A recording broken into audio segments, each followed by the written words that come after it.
स्वागत है। आज हम एक ऐसी कहानी की गहराइयों में उतरेंगे जिसे हम सबने कभी ना कभी सुना है, गौतम बुद्ध की कहानी। नमस्ते।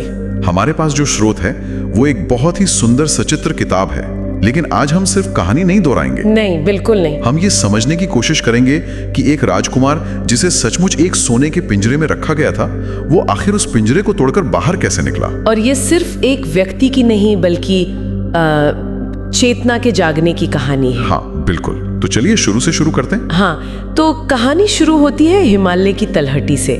एक राजा और रानी है जिनके पास सब कुछ है, बस एक संतान नहीं है। और फिर रानी को वो मशहूर सपना आता है ना? हाँ, रानी महामाया को एक सफेद हाथी जिसकी आंखें सोने की है, दांत चांदी के, और वो सूंड में एक कमल लेकर उनकी तरफ आ रहा है। ये कोई मामूली सपना तो नहीं था। नहीं। तो जब राज्य के सबसे बुद्धिमान साधु से इसका मतलब पूछा गया तो उन्होंने एक भविष्यवाणी की। और यहीं से कहानी का असली ड्रामा शुरू होता है। बिल्कुल। उन्होंने कहा कि रानी को एक बेटा होगा जो या तो दुनिया का सबसे शक्तिशाली राजा बनेगा या फिर सब कुछ त्याग कर एक महान आध्यात्मिक गुरु बनेगा। मतलब दो बिल्कुल अलग रास्ते, सांसारिक शक्ति और आध्यात्मिक ज्ञान। हाँ, और इसी चुनाव के इर्द गिर्द पूरी कहानी घूमती है। तो फिर राजकुमार का जन्म हुआ, सिद्धार्थ गौतम। हाँ, लेकिन जन्म के सिर्फ 7 दिन बाद ही उनकी माँ रानी महामाया का देहांत हो गया। ओह, तो मतलब दुख ने तो जन्म के साथ ही दस्तक दे दी थी। एक तरह से हाँ। तो राजा ने फिर से ब्राह्मणों को बुलाया और एक ब्राह्मण ने बच्चे के पैरों के तलवों पर बने चक्रों को देखा। और उन्होंने भी वही भविष्यवाणी की। वही भविष्यवाणी, लेकिन एक शर्त के साथ।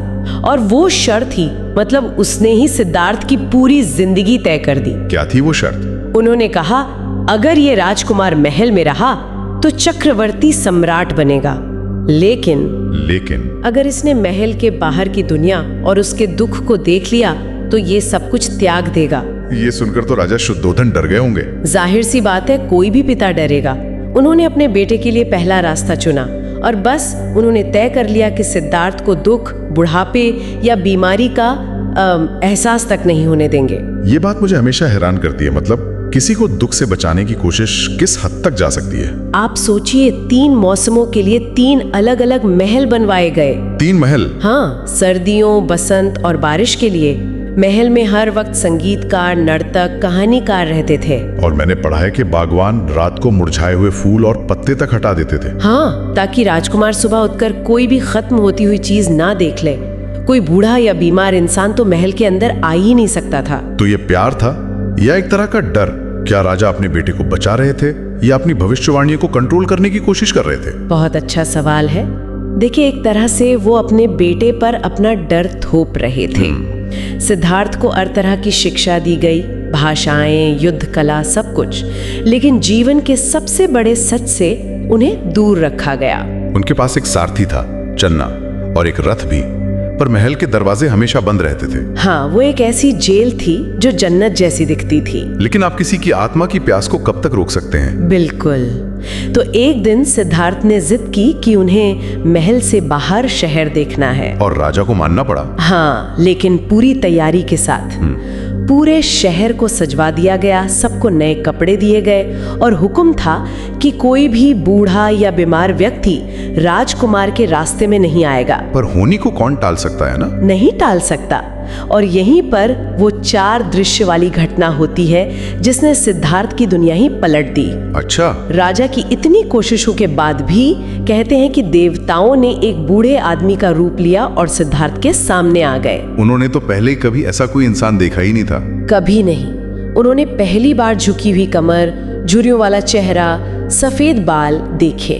उन्होंने चन्ना से पूछा, ये कौन है? इसकी ये हालत क्यों है? और चन्ना सच बताने पर मजबूर था। हाँ, उसने कहा, ये एक बूढ़ा व्यक्ति है।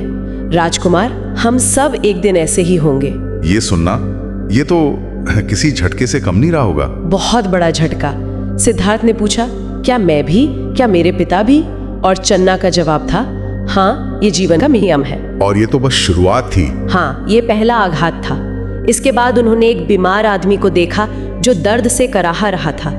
फिर एक शव यात्रा देखी जिसमें लोग रो रहे थे। तो मतलब बुढ़ापा, बीमारी और मृत्यु, जिस सच को उनके पिता ने दीवारों के पीछे छिपाया था, वो एक ही दिन में उनके सामने आ गया। हाँ, और इन 3 दृश्यों ने उन्हें जीवन की पीड़ा, जिसे बौद्ध दर्शन में दुख कहते हैं, उसका गहरा एहसास कराया। और फिर आया चौथा दृश्य। हाँ, एक शांत सन्यासी, एक भिक्षु, जिसके चेहरे पर कोई बेचैनी नहीं थी, बल्कि एक अजीब सी शांति थी। सिद्धार्थ ने पूछा होगा कि ये व्यक्ति इतना शांत कैसे है जब दुनिया में इतना दुख है। बिल्कुल, और यहीं चन्ना ने उन्हें समझाया, ये एक साधु है जिसने दुनिया को त्याग दिया है ताकि वो इस दुख से पार पाने का रास्ता खोज सके। तो यहीं से उन्हें निर्वाण का रास्ता पता चला। हाँ, चन्ना ने उन्हें संसार यानी जीवन मृत्यु के चक्र के बारे में बताया और फिर निर्वाण के बारे में बताया, इस चक्र से मुक्त हो जाने की अवस्था। बस उसी पल सिद्धार्थ ने मन बना लिया था। महल वापस आकर तो वो पूरी तरह बदल गए होंगे। पूरी तरह वो चुप रहने लगे। राजा ने उनकी उदासी देखी तो सोचा कि शादी से शायद मन बहल जाए। उनकी शादी यशोधरा से हुई। हाँ, एक बहुत सुंदर और बुद्धिमान राजकुमारी। कुछ समय के लिए सब ठीक भी लगा। उनका एक बेटा भी हुआ, राहुल। लेकिन जो आग अंदर जल रही थी वो बुझी नहीं बुझी।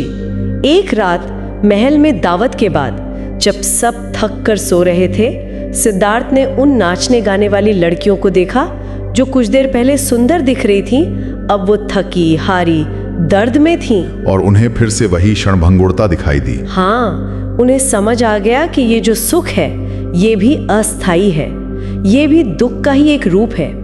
और बस उसी रात उन्होंने वो फैसला लिया, अपनी पत्नी, अपने नवजात बेटे, अपने राज्य, सब कुछ छोड़कर जाने का। ये समझना बहुत मुश्किल है। बहुत मुश्किल। और कहते हैं कि शैतान मारा ने उन्हें रोकने की आखिरी कोशिश की। मारा? तो ये कोई असली शैतान था? देखिए, बौद्ध दर्शन में मारा सिर्फ कोई बाहरी शैतान नहीं है, वो हमारे अपने मन का लालच है, हमारा अहंकार, हमारा डर। अच्छा, तो मारा ने उन्हें दुनिया का सबसे बड़ा राजा बनने का लालच दिया। हाँ, लेकिन सिद्धार्थ की लड़ाई अब किसी बाहरी दुश्मन से थी नहीं, वो तो अपने ही मन से लड़ रहे थे। और वो उस रात निकल गए। उन्होंने जंगल में जाकर अपने राजसी कपड़े उतारे, अपने बाल काट दिए और एक भिखारी के वस्त्र पहन लिए। राजकुमार सिद्धार्थ अब गौतम बन चुके थे, एक सत्य का खोजी। और उनकी खोज उन्हें साधुओं के पास ले गई। हाँ, उस समय के साधुओं के पास। और उस दौर में ये माना जाता था कि ज्ञान के लिए शरीर को घोर कष्ट देना पड़ता है। मतलब उपवास रखना, खुद को तकलीफ देना। बिल्कुल, ये विचार था कि शरीर को जितना सताओगे आत्मा उतनी ही शुद्ध होगी। और गौतम ने इस रास्ते को मतलब उसकी चरम सीमा तक अपनाया। हाँ, हमने वो तस्वीरें देखी हैं। वो सालों तक कठोर तपस्या करते रहे, इतना कम खाते थे कि उनका शरीर हड्डियों का ढांचा बन गया था। उनकी त्वचा काली पड़ गई, आंखें अंदर धंस गईं। उन्होंने भूख, प्यास, दर्द की हर सीमा पार कर ली। लेकिन उन्हें जवाब नहीं मिला। नहीं, वो शांति नहीं मिली। और यहीं उन्हें वो ज्ञान हुआ जो बाद में उनके दर्शन का केंद्र बना। क्या? उन्हें समझ आया कि जैसे महल का अत्यधिक सुख भोग उन्हें सत्य तक नहीं ले जा सका, वैसे ही शरीर को दिया जाने वाला ये अत्यधिक कष्ट भी बेकार है। हाँ, बिल्कुल। एक कमजोर और भूखा शरीर वो गहरे ध्यान के लिए जरूरी ऊर्जा कैसे जुटाएगा? तो मतलब न तो भोग का रास्ता सही था, न ही ये घोर त्याग का। हाँ, दोनों ही रास्ते एक्सट्रीम थे। और यहीं पर उन्होंने मध्यम मार्ग की खोज की। मध्यम मार्ग, द मिडिल पाथ। बिल्कुल, ये वीणा के तार जैसा है। अगर तार बहुत ढीले हो तो संगीत नहीं निकलता, और अगर बहुत कस दिए जाएं तो वो टूट जाते हैं। सही तनाव में होना जरूरी है। हाँ, शरीर के साथ भी ऐसा ही है। और उसी समय पास के गांव की एक लड़की सुजाता ने उन्हें खीर खिलाई। और उनके शरीर में फिर से जान आई, लेकिन उनके जो साथी साधु थे वो तो नाराज हो गए। हाँ, उन्हें लगा कि गौतम अपने रास्ते से भटक गए, तो उन्होंने उनका साथ छोड़ दिया। अब गौतम बिल्कुल अकेले थे। पर शायद अब वो सही रास्ते पर थे। हाँ, अब वो सही रास्ते पर थे। वो गया में एक पीपल के पेड़ के नीचे बैठे, जिसे आज हम बोधि वृक्ष कहते हैं। और उन्होंने प्रण लिया कि जब तक सत्य का ज्ञान नहीं हो जाता, मैं यहाँ से नहीं उठूंगा, चाहे मेरा शरीर ही क्यों ना नष्ट हो जाए। और वहाँ उस पेड़ के नीचे उन्होंने अपने मन की गहराइयों में उतरना शुरू किया। उन्होंने अपने पिछले जन्मों को देखा, कर्म के नियमों को समझा, और ये जाना कि हर चीज जो बनती है वो मिटती भी है। हर चीज अस्थायी है, अनित्य। और तभी मारा ने अपना आखिरी हमला किया। हाँ, जब मारा ने देखा कि गौतम ज्ञान के बहुत करीब है, तो उसने अपनी पूरी सेना भेजी। क्रोध, लालच, मोह। भयानक राक्षसों ने उन पर पत्थर बरसाए।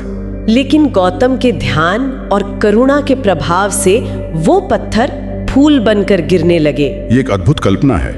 असल में ये लड़ाई तो उनके मन के अंदर चल रही थी, है ना? बिल्कुल, ये उनके आखिरी संदेह, आखिरी डर और आखिरी इच्छाओं पर विजय पाने की लड़ाई थी। और जब सारे हमले बेकार हो गए तो गौतम ने शांति से अपनी उंगली से धरती को छुआ, मानो धरती को अपनी इस ज्ञान प्राप्ति का गवाह बना रहे हो। और उस सुबह जब भोर का तारा निकला, उनके भीतर अज्ञान का अंधेरा पूरी तरह मिट गया। उन्हें निर्वाण का बोध हुआ। वो अब गौतम नहीं, बुद्ध बन चुके थे। हाँ, बुद्ध यानी जो जाग गया है। तो इस सब का असल मतलब क्या था? निर्वाण का क्या मतलब था? इसका मतलब था कि उन्होंने चीजों की असलियत को देख लिया था कि हर चीज अस्थायी है, दुख जीवन का हिस्सा है और मैं जैसी कोई स्थायी चीज नहीं है। और जब ये समझ आ जाता है तो लगाव और दुख अपने आप खत्म हो जाते हैं। हाँ, उन्होंने दुख से मुक्ति का रास्ता खोज लिया था। ज्ञान पाने के बाद बुद्ध ने अपना बाकी जीवन करीब 45 साल इसी रास्ते को सिखाने में बिताया। वो उन 5 साधुओं के पास वापस गए जिन्होंने उन्हें छोड़ा था और वो उनके पहले शिष्य बने। अपने चचेरे भाई आनंद, अपने बेटे राहुल, सब उनके शिष्य बन गए। हाँ, उन्होंने कोई नया धर्म नहीं बनाया, बल्कि दुख से मुक्ति पाने का एक प्रैक्टिकल तरीका सिखाया। फिर 80 साल की उम्र में वो बीमार पड़ गए। हाँ, और जब उनका अंतिम समय आया तो उनके प्रिय शिष्य आनंद रो रहे थे। तब बुद्ध ने उन्हें अपने आखिरी शब्द कहे। उन्होंने मुस्कुराते हुए कहा, आनंद, दुखी मत हो। मैंने तुम्हें हमेशा सिखाया है कि जिन भी चीजों का संयोग होता है उनका वियोग भी निश्चित है। हर चीज जो बनी है वो एक दिन मिटेगी। और उन्होंने अपना अंतिम उपदेश दिया, किसी और पर निर्भर मत रहो। अपने भीतर ही अपनी शरण लो, अपने भीतर के प्रकाश को जलाए रखो, क्योंकि वही तुम्हें सत्य की ओर ले जाएगा। और ये कहकर उन्होंने महापरिनिर्वाण प्राप्त किया। जीवन मृत्यु के चक्र से हमेशा के लिए मुक्त हो गए। बुद्ध की ये कहानी सिर्फ एक ऐतिहासिक कहानी नहीं है। ये हमें बताती है कि सच्ची शांति बाहर नहीं है। नहीं, धन दौलत या दूसरों की राय में तो बिल्कुल नहीं है। उसकी खोज हमें अपने ही मन के भीतर करनी पड़ती है। बिल्कुल, और ये बात आज के समय में शायद और भी ज्यादा जरूरी हो गई है। आज के इस भागदौड़ भरी दुनिया में जहां हमारा ध्यान लगातार बाहर की ओर रहता है, सोशल मीडिया पर, दूसरों की जिंदगियों पर, ये सोचने वाली बात है कि हम अपने भीतर के प्रकाश को खोजने के लिए क्या कर सकते हैं।